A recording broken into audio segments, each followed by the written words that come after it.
One TV Patrol. Balik sa mga balita sa One TV Patrol.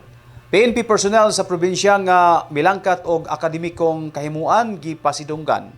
Malampusong gipahigayon sa Misamis Occidental Police Provincial Office o MOC-PPO ang ilang Monday flag raising and awarding ceremony dito sa Camp Major Lucas O. Naranjo sa Lower Lamac, Oroquieta City.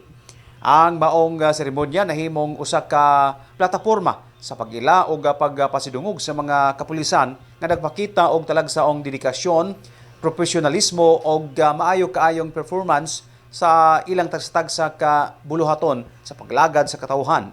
Lakip sa mga giila mao ang talagsaong akademikong kalampusan ni Police Major Eurydice D. Revillas, Deputy Chief of Police sa Uzami City Police Station o ni Police Staff Sergeant Harley A. Dayok.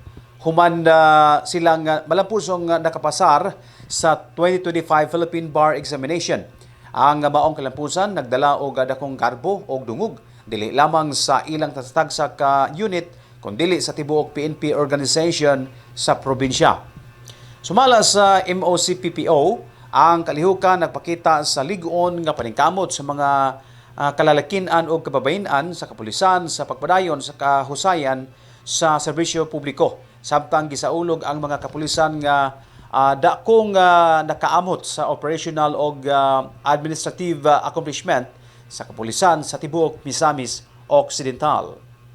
Pinagi sa maong seremonya, gipadayag sa MOC-PPO ang ilang pagsalig sa pagpalig-on sa disiplina, kahibalo o integridad sa serbisyo.